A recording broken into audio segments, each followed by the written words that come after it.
Es ist ein bisschen dreckig hier, nur dass ich weiß, ich war im Wald heute Morgen mit meinem Hund. Ich laufe nicht mit dreckigen Socken rum normalerweise. Du träumst natürlich immer so ein bisschen auch als Kind, was du für dein Land mal auf dem Platz stehen kannst. Nee, das hört sich auch im Deutschen geht es nicht. Nee, das hört sich wirklich scheiße an. Ich wusste gar nicht, wie die Trophäe heißt, ne? Jetzt weißt du es aber? Jetzt weiß ich's ja. Dürfte ich vielleicht nicht sagen, ich sag's trotzdem.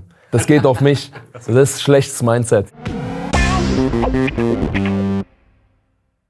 Die Länderspielpause ist vorbei und am Freitag geht es bereits gegen Heidenheim. Und ich frage Greg direkt, Greg, bist du ein Fan von Freitagabendspielen in der Bundesliga oder dann doch lieber klassisch Samstag 15:30 Uhr?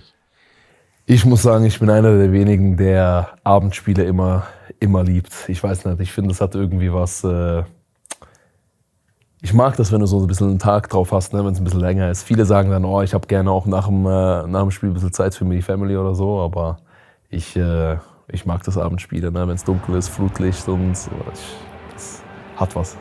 Mal das ganze Wochenende danach, hört doch für sich. Ja, das auch, ja, das stimmt, das ist ein Pluspunkt.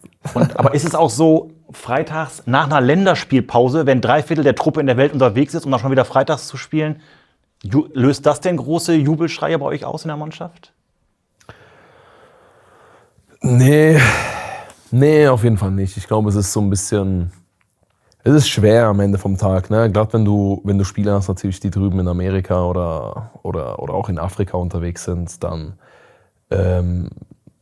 ist es schon schwer, wenn du dann vielleicht noch am Dienstagabend spielst, ne? Und da hast du Mittwoch, Donnerstag eigentlich, ne? 2 Tage, wo der eine Tag bist du völlig im Arsch, am anderen Tag bist du immer noch im Arsch, ne? Vor allem noch mit Jetlag und sowas. Und dann sollst du halt am Freitag wieder spielen. Das ist nicht optimal, ne? Es gibt ja so, ich finde wir haben natürlich sehr viele Spiele mittlerweile, ne? Muss man ganz klar sagen. Ich bin Fan davon, am Ende vom Tag. Ich mag das, ich finde es cool. Ich bin auch grundsätzlich nicht dagegen, wenn man neue Sachen ausprobiert. Ich glaube, es hat immer so ein bisschen, kann auch was Cooles sein, ne? Ich glaube, es ist auch ganz gut, wenn man sich ab und zu mal getraut, was Neues auszuprobieren und mal guckt, wie es wird. Ich bin da grundsätzlich nicht dagegen. Aber ich finde, wir Spieler müssen schon auch so ein bisschen ab und zu so ein bisschen auch so Phasen haben, wo du mal vielleicht einfach 2-3 Tage auch mal den Kopf abschalten kannst, ne? So eine kleine Pause einfach hast, das kann dir schon sehr, sehr gut tun, ne? Weil wenn du wirklich immer auf Spannung bist, ne? Von September bis Dezember eigentlich kurz, und ich meine, das ist ja nur in unserer Liga, wo wir so eine kleine Pause haben und dann komplett durch auch die Rückrunde und dann hast du im Sommer jetzt noch mit Club-WM, ne? Das ist schon crazy, das ist schon wirklich crazy am Ende, ne? Lass mich ganz kurz abschließend nochmal zu diesem ganzen Thema Länderspielpause. Nein, das ist absolut richtig. Also, nein, alles super. Kommen wir auch noch zu. Ja, natürlich kommen wir dazu noch, aber ich wollte nochmal um dieses Thema Spiel-Länderspiel. Für mich ist es ja so, da würde mich jetzt auch eure Meinung mal interessieren. Für mich persönlich ist das... Oh shit, guck mal, ich war mit meinem Hund noch weg. Ich hoffe, das sieht man in der Kamera nicht. Ja? Es ist ein bisschen dreckig hier, nur dass ich weiß, ich war im Wald heute Morgen mit meinem Hund. Ich laufe nicht mit dreckigen Socken rum normalerweise. Und warum sagt der Greg das? Weil die Info dieser Podcast auch gefilmt wird. Also das heißt, ihr könnt uns nicht nur hören, sondern auch auf dem YouTube-Kanal sehen. Aber ich glaube, man sieht es gar nicht. Nochmal, diese Länderspielpause ist für mich diese schlimmste, die es in der ganzen Saison gibt. Du freust dich den ganzen Sommer auf die Bundesliga. Endlich geht's wieder los. 2 Spiele, Länderspielpause. Wie geht's euch damit? Ich habe auch das Gefühl, sie ist relativ früh. Ne? Also es ist echt so. Ne? Ich habe das Gefühl, wir waren erst gerade noch an der EM. Und die Saison hat noch gar nicht richtig angefangen. Ne? Du hast jetzt die Vorbereitung ein bisschen gehabt, die ja schon extrem kurz ist. Und dann geht es eigentlich wirklich 2 Spiele und dann zack, bist du wieder bei der Nationalmannschaft und das ist so ein bisschen im Break. Am Ende vom Tag ist es natürlich so, wie es ist. Ne? Also, ja, was willst du machen? Aber ja, es ist schon eine kurze Phase natürlich. Total. Ne? Also ich bin kein Nationalspieler, ne? Aber ich kann dir sagen, trotzdem ist es für mich auch so, nach 2 Spielen... Wie ist eigentlich für euch die Nationalmannschaftspause? Ist es eigentlich so ein bisschen, hast du mal ein bisschen Raum zum Atmen und kannst mal ein bisschen aufarbeiten? Oder? Erzähl doch mal, Sven. Danny grinst, ich habe tatsächlich eine Woche Urlaub gemacht. Ja, wirklich jetzt. Ey, aber dann nickt er noch schön. Na ja, die kam viel zu schnell, die Nationalmannschaftspause. Ja, ich habe sie tatsächlich auch genutzt, gerade einfach, weil es jetzt noch eine Länderspielpause ist, zu einer Zeit, wo du noch ein bisschen in die Sonne kommst, ohne extrem weit wegzufahren. Ne? Und das, was du jetzt gerade sagst mit der kurzen Vorbereitung, das ist so für mich oder für uns so rund um euch als Team herum total lang gewesen. Überleg mal, wir haben Anfang Juli schon wieder losgelegt, sind dann auch diesmal echt sportlich unterwegs gewesen mit Asien, Thailand, Japan, dem ganzen Reisestress dann auch. Und in der kurzen Zeit so viele verschiedene Zeitzonen, Klimazonen, das war echt schon Stress. Habt ihr durchgemacht nach der Champions League bis zum Saisonstart? 2 Wochen hatte ich frei. Also, Ja. ich nicht, aber... Ich wollte gerade sagen, du bist direkt zur Nati, ne? Und Das soll kein Wettbewerb sein. hast danach wie lange frei gehabt? kein Wettbewerb Hast danach wie lange frei gehabt, bis du zurückgekommen bist? Ja, aber es ist schon brutal. Wenn wir jetzt darüber sprechen, dann merkst du halt, wie schmal das schon ist. Ne? Also für euch ist das natürlich noch mal extremer als für uns dann so. Es ist schon ein sehr kompakter Plan, ne? Wenn du das alles zusammen mal rechnest. Ne? Gerade wenn du jetzt in der Nationalmannschaft natürlich dann auch spielst. Du hast meistens da englische Wochen, du hast 2, ab und zu glaube ich sogar 3 Spiele, wenn mich nicht alles täuscht. Wo es kann sein, dass du ab und zu 3 Spiele auch hast. Und du hast ja eigentlich komplett nur englische Wochen bis Dezember durch. Jetzt im Januar haben wir normalerweise, was ich immer cool fand, war, dass du nach dem, was sind das, eine Woche, 10 Tage, wo wir normalerweise über Weihnachten frei hatten. Ich glaube, dieses Jahr ist es maximal eine Woche. Dass du da so ein bisschen den Januar noch gehabt, wo du nur einmal die Woche Spiel halt hattest, ne? Wo du dann so ein bisschen reinkommen konntest nochmal, ne? Auch so einen kleinen Block hattest, wo es jetzt nicht... Mit einer richtigen Vorbereitung fast nochmal im Winter, ne? Ja, einfach mal eine Woche auch hast, ich meine, ich weiß nicht, ob die meisten Fans das auch so wissen, aber wenn du 3 Spiele in der Woche hast, ne, dann trainierst du ja eigentlich fast nichts, ne? Weil du spielst samstags, da hast du sonntags Regeneration, nach dem Spiel macht es nicht wirklich viel Sinn, groß was zu machen. Normalerweise hast du ja schon ein paar englische Wochen davor gehabt, das heißt, man überlegt sich, gerade wenn du ein bisschen tiefer in der Saison bist, ob du Montag, wenn jetzt Mittwoch Champions League ist, wenn Dienstag Champions League ist, dann ist ja Montag schon wieder Abschlusstraining. Ne? Dann ist schon wieder, und dann machst du auch nicht viel, weil am nächsten Tag ist schon wieder Spiel. Und wenn du am Mittwoch erst Spiel hast, dann überlegst du auch, okay, wollen wir jetzt wirklich hier groß trainieren, wenn wir so viele Spiele und sowas hatten, oder machen wir heute noch mal ein bisschen ruhiger, um auch mal ein bisschen dem Körper und alles ein bisschen Ruhe zu geben. Und dann hast du danach schon wieder Abschlusstraining, ne? Am Tag danach Spiel, Donnerstag, kurz Regeneration, und meistens ist ja noch, wenn du Mittwochabends Spiel hast, bist du auswärts, dann hast du, je nachdem fliegst du erst am nächsten Tag zurück oder bist halt extrem spät zu Hause. Und dann hast du Donnerstag kurz, wo du halt die Regeneration hast, wenn Mittwoch Champions League war, Freitag Abschlusstraining, Samstag wieder Spiel. Und das ist halt, du bist halt drin, ne, in dem Ablauf. Ja. Um auf deine Frage mal zurückzukommen, also soweit sind wir inhaltlich gar nicht auseinander, ne? Sorry, ich hab's vergessen. Ich habe ja angefangen, du hast mich ja mit Urlaub rausgefahren. Ich weiß, was ich noch sagen wollte. Wegen den ganzen Trainings. Es ist cool, wenn du mal eine ganze Woche hast, um mal ein bisschen Training reinzubringen. Dass du auch mal ein bisschen Taktik machen kannst. Das wollte ich sagen. Das war der Punkt, wo ich machen wollte. Dass du eben mal, gerade dann kannst du mal ein bisschen Taktik, ein bisschen was einstudieren. Ne? Da hast du wirklich auch mal Zeit zu arbeiten miteinander, ne? Was ja auch manchmal ganz gut sein kann, ne? Oder auch cool wäre. Ne? Ja. Jetzt hat er mich doch wieder aus dem Konzept gebracht. Weil ich wollte sagen, eigentlich sind wir inhaltlich gar nicht so weit auseinander. Also die Spiele sind ja schon geil. Das ist ja, also eigentlich egal, ob du auf dem Platz stehst, ob du rund um die Mannschaft aktiv bist oder ob du auch als Fan bist, findest die Spiele ja geil. Darum geht's ja auch. Ne? Die Urlaubsdiskussion, die machen wir nochmal, wenn die Kameras aus sind. Ne? Aber was das angeht, so ist ja wirklich einfach brutal. Und deswegen auf deine Frage zurückzukommen. Du bist jetzt gerade wieder drin, du hast 2 Bundesligaspiele. Dann startest du mit so einem geilen 2-0 Samstagabend zu Hause gegen Frankfurt. Hast dann in Bremen das 2. Spiel. Und dann hatten wir schon so ein bisschen das Gefühl, du willst es eigentlich sofort die Woche danach wieder besser machen, weil es nicht das Spiel war, was wir uns alle erhofft haben. Und dann gehst du erstmal raus in Länderspielpause. Und das ist ja schon dann was so, ich meine, die Jungs, so wie Greg, wir hatten glaube ich 16, 17 Spieler, die jetzt weg waren, ne? Die funktionieren zwar weiter, eben nicht jetzt beim BVB, aber trotzdem ist es ja gerade rund um uns so, als Team, als Verein, ja schon irgendwie komisch, dass du gerade loslegst und dann erstmal da auseinandergerissen wirst. Absolut, so, ne? Absolut. Ja, das ist ja auch was. Wie ist das bei euch als Mannschaft so? Also ist dann tatsächlich auch mal 1,5 Wochen Funkstille in einer WhatsApp-Gruppe oder so? Oder ist dann tatsächlich ein reger Austausch, weil man... Nee, sicher ein bisschen weniger. Klar, wenn du jetzt dich nicht jeden Tag siehst, dann ist es klar, dass du da auch ein bisschen weniger Kontakt hast, ne, in der Zeit. Aber ich glaube, das Gute für uns Spieler ist, normalerweise, wenn du dann in die Nationalmannschaft fährst, du hast die Spiele ja immer noch, ne? Das heißt, du kannst so ein bisschen im Rhythmus bleiben, ne? Sich auch so ein bisschen einspielen, je nachdem, ob du halt spielst oder nicht. Ist natürlich auch die Frage, aber ich glaube, jetzt so vom Spielrhythmus her oder so ist es jetzt nicht eine große Sache, ob du jetzt in Dortmund spielst oder in der Nationalmannschaft. Ne? Klar ist alles ein bisschen anders, vielleicht von der Taktik, von den Teammates auch und vom Ganzen, aber ich glaube, dass da alleine vom Rhythmus her ist es okay. Also ich glaube, das macht jetzt nicht so einen großen Unterschied. Ne? Wir haben genau einen richtigen jetzt hier sitzen, weil dein Rhythmus hat sich jetzt in der Länderspielpause ja auch verändert, ne? Jo. Nicht nur Nummer 1 bei Borussia Dortmund, auch Nummer 1 in der Schweiz. Glückwunsch nochmal. Dankeschön. Wie war das für dich? Mit ein bisschen anderen Gefühlen diesmal zur Nationalmannschaft gefahren als vorher?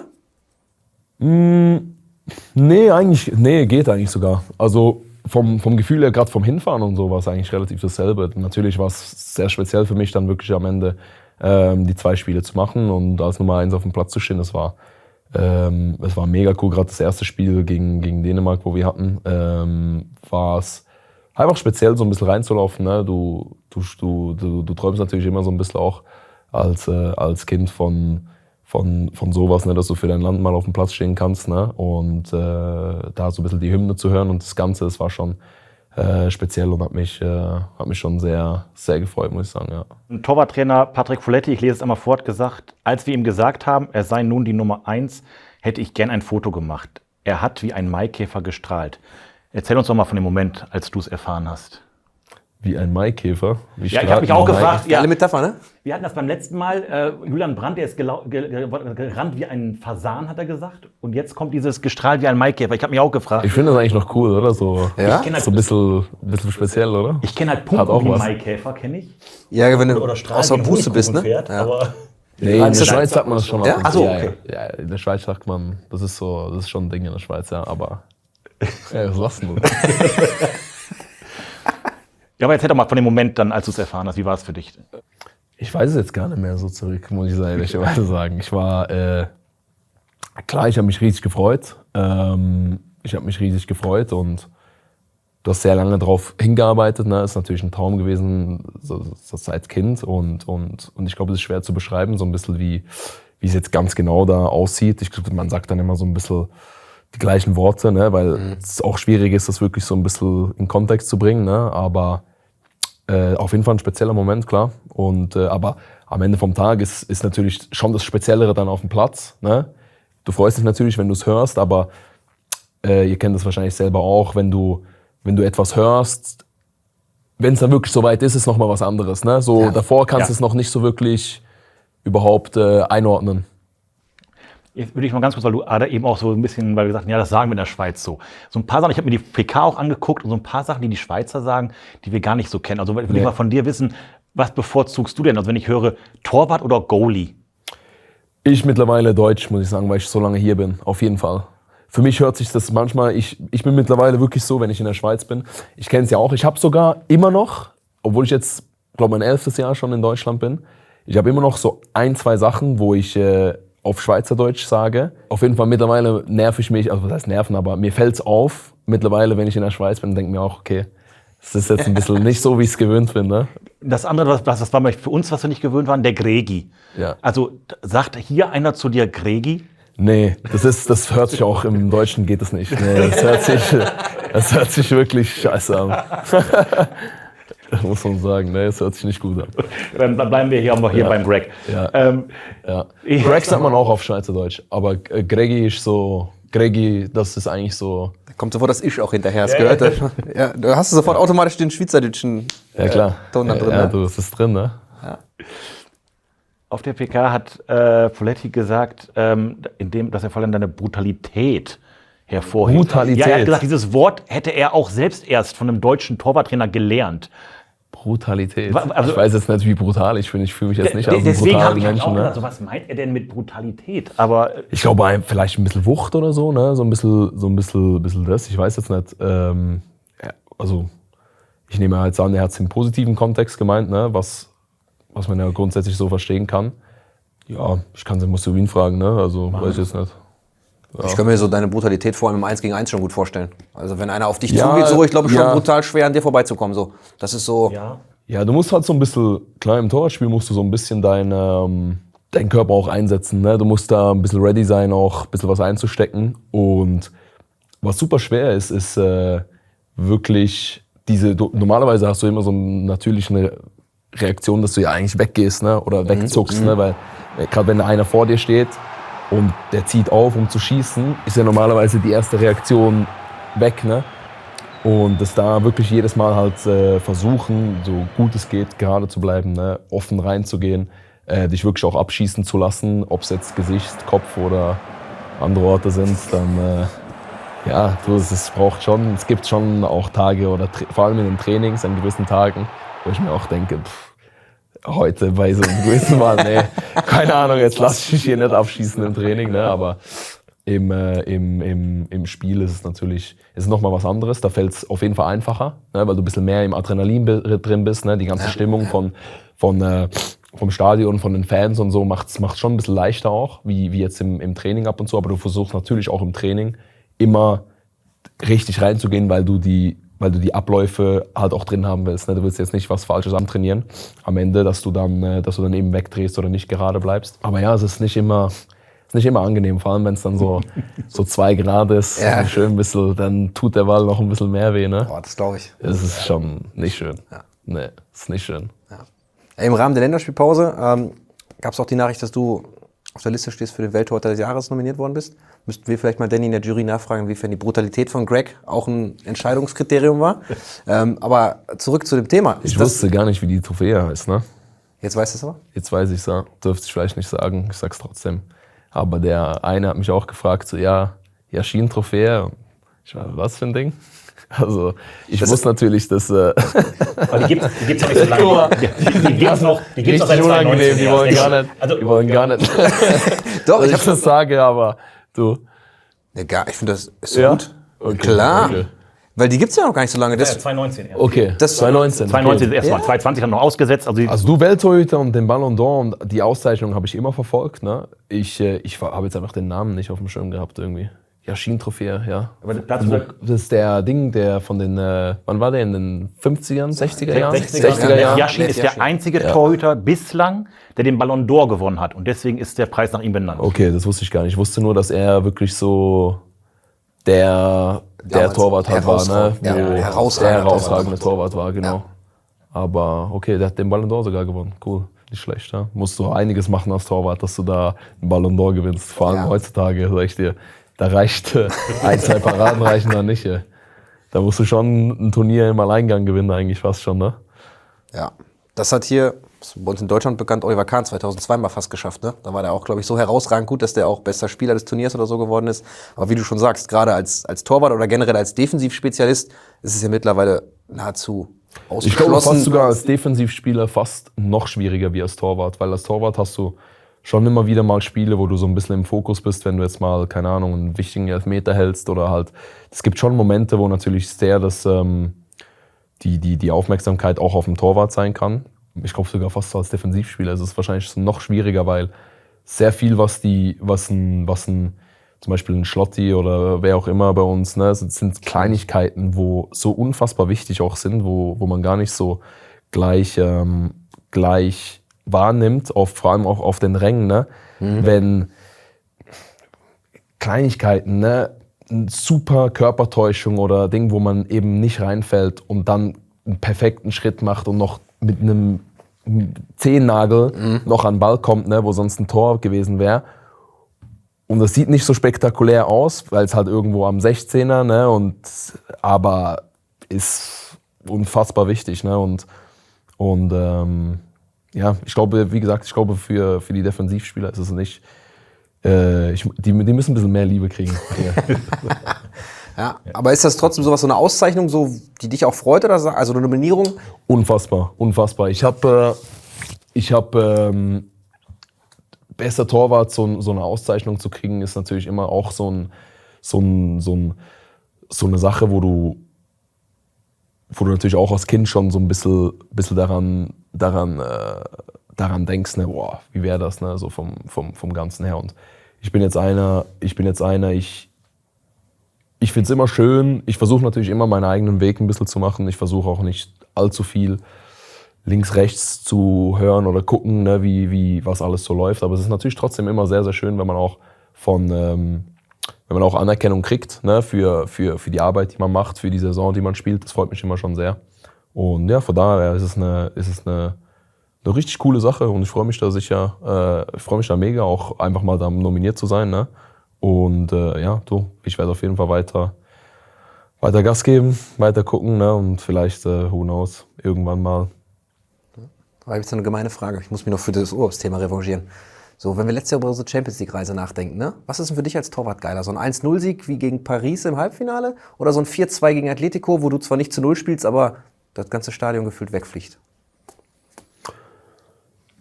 Ich glaube, es kommt ein bisschen auf den Spielverlauf drauf an. Natürlich für mich persönlich ist es natürlich cool, wenn ich auch ein bisschen was zu tun habe, ne? Wo ich ein paar coole Bälle auch halte. Ne? Aber jetzt, wenn du diese beiden Spiele, was war das, auswärts oder zu Hause gegen Paris? Lass uns gerne beide zu Hause nehmen. Aber auswärts hast du ja auch zu 0 gespielt, von daher. Ja, ich fand gegen Atletico war die Stimmung im Stadion war schon mit die geilste, wo ich jemals gehört habe, ne, seit ich hier bin. Das war schon verrückt, wie laut das war und vor allem auch die Länge. Ne? Wir haben immer wieder mal Phasen, wo es extrem laut ist, aber gegen Atletico war es ja wirklich 25, 30 Minuten eigentlich, wo richtig gebrannt haben. Und das ist schon auch etwas, wo du halt spürst auf dem Platz und das ist schon mega, das so ein bisschen mitzunehmen, muss man sagen. Das ist schon Hammer. Ja, glaube ich. Ja, das ist Hammer. Mega. Und klar, für mich individuell, wenn ich 5 Elfmeter halte und so, dann ist natürlich auch nicht so schlecht, ne? Klar. Aber am Ende vom Tag geht es einfach darum, dass du gewinnst und weiterkommst. Und ob du jetzt 4-2 oder 1-0 gewinnst, ist relativ egal. Wenn du am Ende den Erfolg hast mit der Mannschaft, das ist immer das Schönste, was es gibt. Ne? Das sind also Spiele gesagt, auch die schon länger hier sind. So Atletico war von der Lautstärke her schon echt so Top 5 von vielen, die hier schon länger sind, die sagten, das war crazy, wirklich. War richtig crazy. Also das hast du richtig gemerkt auch. Das war schon speziell, wirklich. Also. Und die neue Saison steht schon vor der Tür. Nächste Woche neues Format, neue Spielorte, aber ich kann mir vorstellen, trotzdem die gleiche Vorfreude, die gleiche Lust auf diesen Wettbewerb. Auf jeden Fall. Ich habe mir heute tatsächlich mal noch kurz Gedanken gemacht, was sich so ein bisschen für uns Spieler ändert. Und ich glaube, das Ding ist wirklich, du musst die einzelnen Spiele noch wichtiger angucken wie bisher. Weil bisher wusstest du immer, okay, es gibt Hin- und Rückspiel. Heißt, wenn du das erste Spiel, wie zum Beispiel wir letztes Jahr, wir haben das erste Spiel gegen Paris 2-0 verloren. Und in deinem Kopf ist klar, ist ein schlechter Start, ne? Aber du hast immer das im Kopf, okay, theoretisch kannst du ja 3-0 gewinnen im Rückspiel und das gleicht es dann aus. Ne?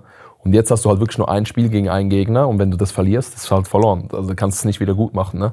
Auch wenn du quasi noch andere Spieler hast, die kommen, aber gegen den Gegner ist vorbei. Ne? Von daher glaube ich, musst du halt noch, klar, bist du schon, aber trotzdem ist nochmal sicher ein Faktor, wo ein bisschen dazukommt. Ne? Ich glaube auch tatsächlich, dass das, wie du es gerade angesprochen hast, dass du offen für Neues bist, dass das echt eine Dynamik entfachen kann. Auf jeden Fall. Fall. Immer an der einen oder anderen Stelle das ist auch um einiges spannender für die Fans, um anzugucken. Ne? Du hast mehr Begegnungen, du hast mehr Spiele, du hast vor allem eben unterschiedliche Spiele gegen verschiedene Gegner, was ich glaube, kann eine sehr, sehr spannende Sache sein, auf jeden Fall. Ja, auf jeden Fall. Und auch für uns Spieler, ich mag's. Ich habe so 1, 2 Sachen. Ich würde zum Beispiel gerne gegen Celtic auswärts spielen. Ich würde gerne mal das Stadion sehen. Ne? Das ist so, keine Ahnung, manchmal ist es so, wo du denkst, okay, du spielst jetzt gegen einen Gegner und denkst, oh, schade, ich hätte es gerne mal gewusst, wie das sich anfühlt. Ja. Ne? Ja. Aber es ist am Ende glaube ich, kann es trotzdem eine sehr coole Sache sein. Da wir aber natürlich immer von Spiel zu Spiel denken, ist vor Brügge erst noch Heidenheim. Klar. Wieder 3. Spieltag, wieder Freitagabend. Jetzt liefern mir oder uns bitte Gründe, warum es nicht wieder ein 2-2 wird oder ein Unentschieden. Grundsätzlich ist es immer, ohne jetzt irgendwas zu machen, ist es immer, du weißt nie, was passiert vom Spiel. Es ist ein neues Jahr, wir haben ein paar neue Spieler, wir haben ein paar Spieler nicht mehr, die letztes Jahr hier sind. Von daher ist es sicher mal grundsätzlich eine neue Ausgangslage. Aber auch so, ich glaube, wir sind sehr gewachsen miteinander. Ich finde, wir haben eine super Stimmung im Team auch, das merkt man richtig. Und klar werden wir auch mit dem einen oder anderen Ansatz, wir spielen natürlich ein Stück weit ein bisschen einen anderen Fußball dieses Jahr jetzt bisher. Von daher, ja, wir werden sehen, wie es wird. Wir sind auf jeden Fall gerade im letzten Jahr, wo wir wussten, 2-mal unentschieden gespielt. Ich glaube, Heidenheim hat auch gezeigt jetzt, im letzten Jahr haben viele Leute auch überrascht, ne, mit der Saison, wo sie auch gespielt haben. Die haben wirklich gezeigt, dass mit denen zu rechnen ist, ne, und dass man die auf jeden Fall nicht unterschätzen darf. Und das ist sicher nochmal ein zusätzlicher Motivator, gerade wenn du weißt, dass du letztes Jahr 2-mal unentschieden gespielt hast. Die sind halt nicht umsonst Tabellenführer. Das Duell ist der beiden Einzige Mannschaft noch ohne Gegentor. Und Heidenheim ist seit 5 Pflichtspielen, haben die gewonnen. Die haben beide in der Quali gewonnen, für die Conference League, Pokal gewonnen. Aber weil ich gerade sagte, Gegentor. Du bist auch noch komplett diese Saison ohne Gegentor in der Bundesliga. Pokal auch noch ohne Gegentor. Wie fällt so dein, Fazit des Saisonstarts aus persönlicher Sicht? Ich glaube, sehr viele gute Sachen. 1, 2 Sachen, wo man auf jeden Fall noch ein bisschen darüber reden kann, ne? Wo man noch ein bisschen besser machen muss natürlich auch am Ende vom Tag. Aber ich glaube, das ist auch etwas, was sich automatisch finden wird über die Saison, ne? Wenn wir jetzt immer noch mehr Spiele haben und einfach mehr Zeit zusammen, um uns einfach aufeinander abzustimmen, ein bisschen genau wirklich die Abläufe einzuarbeiten. Es ist ein guter Saisonstart und kein sehr guter, aber trotzdem ein ordentlicher auf jeden Fall. Ja. Dann, glaube ich, gehen wir es an, Freitagabend, Heidenheim. Wir freuen uns auf jeden Fall. Und auf jeden Fall. Wie ist das dann auch für dich, Freitagabend? Freust du dich dann auf den ganzen Abend so hin zum Spiel? Flutlichtspiel, gerade bei uns im Stadion, ist schon geil. geil. Ja, doch. Also da muss ich echt sagen, also ich bin auch wirklich ein Freund von 15:30 Spielen, also ich mag das, vor allem samstags 15:30, so, ich bin kein Freund von Sonntagsspielen, Sonntag finde ich ein bisschen schwierig, aber Freitagabend 20:30, wenn dann aber lieber zu Hause als auswärts. Sonntag findest du schwierig? Warum findest du Sonntag schwierig? Ach, weiß nicht, ich finde irgendwie Sonntag ist tatsächlich so der letzte Tag in der Woche, ja, da brauchst du jetzt kein Philosoph für sein, aber ja, ist halt für mich irgendwie, keine Ahnung, Sonntag ist, was ich mal sagen, da für mich immer so ein bisschen toter Tag. Ich finde es halt geil, wenn man danach noch ein bisschen was vom Wochenende hat, wenn du halt auch dann gucken kannst, was die Konkurrenz macht und selber schon im Idealfall vorgelegt hast und nicht halt das ganze Wochenende warten musst, bis du endlich loslegen darfst. Das ist so mein Empfinden. Aber ich merke, die Spieler sich das ein bisschen anders. Ja, aber das ist auch so. Bei uns ist es schwer, wir haben ab und zu Wochentag, ist egal. Das gibt es bei uns nicht mehr, deswegen ist schwierig dann. Ne? Ein Rauschmeister-Thema habe ich noch. Jo. Die Bundesliga hat auf ihrem Insta-Kanal ein Video geteilt von der Golf-Challenge zwischen dir und Schlotti. Und war so schwer. Schwer, die mit dem Ball. Ich bin gespannt, was kommt. Genau. Beim Stand von 75:75 hast du den letzten Ball einfach weggeprügelt. Er hat mir gesagt, ich wäre vor gewesen. Er hat mir gesagt, ich wäre vor gewesen. Er hat gesagt, ich wäre 5 Punkte vorne. Danke, weil ich kann mir nicht vorstellen. Das ist aber, ich muss ehrlicherweise sagen, es geht auf mich. Das ist schlechtes Mindset. Ne? Du darfst dich nicht verlassen auf die anderen. Ich hätte das selber nachrechnen müssen. Ne? Das ist auf jeden Fall mein Fehler gewesen. Und dann nie im Leben gehst du auf ein Unentschieden. Wir machen das so, wir besorgen uns die Matte auch nochmal, dann machen wir es nochmal, dann machen wir ein Entscheidungsspiel. Das hört sich sehr gut an. Aber ich sag dir ehrlich, die Bälle das war komisch. Die sind so komisch geflogen, die Dinger. Ne? Die waren viel zu leicht auch, ne? Weil es halt nur so ein bisschen Plastik war. Und überall hin. Sehr schön. Greg, vielen lieben Dank, dass du dir die Zeit genommen hast. Sehr gerne. Und dann viel Erfolg am Freitag und natürlich in den nächsten Wochen. Super. Danke dir.